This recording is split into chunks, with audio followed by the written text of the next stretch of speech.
Studentai pas mus atvažiuoja iš visur, nes tai yra tarptautinė programa, tai yra anglų kalba vedamos paskaitos, todėl mes susirenkam labai įvairūs ir skirtingi. Tai aš manau, kad didžiausias mūsų pasiekimas, kai mes gebam būdami visi skirtingi kultūriškai ar net, tai susivienyt ir dirbti, būti ta viena komanda, nes medicinos fizikas, jeigu žiūrėti pačią praktiką, klinikinę praktiką, tai nėra vienas žmogus.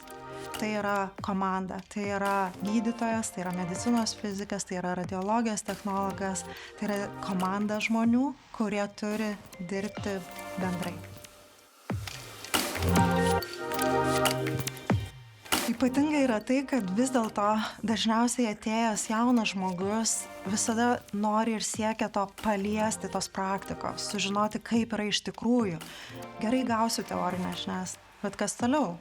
Tai mūsų studijos yra vienareikšmiškai persipynę su klinikinė praktika ir kiekvieną semestrą, jeigu pasižiūrėti, tai yra daromi praktiniai darbai, aktyvios, interaktyvios veiklos, kurios yra būtent susijęs su praktinėmis veiklomis ir jos įtraukia ir parodo, kokia iš tikrųjų yra ta būsima profesija, kurią atėjau studijuoti būtent šiandien. Tai yra ne tik darbas įrenginiu ir užtikrinti jo tinkamą ionizuojančios spinduliuotės, išspinduliuojamą kiekį, bet iš tikrųjų mes kalbame ir apie tai, kad mes iš tikrųjų prisidedame kaip medicinos fizikai ir planuodami spindulinį gydymą pacientui.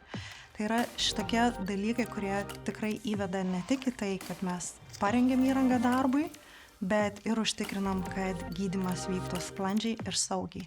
Jei jauti, kad nori prisidėti prie onkologinių pacientų gerovės, tuomet šios studijos būtent tau.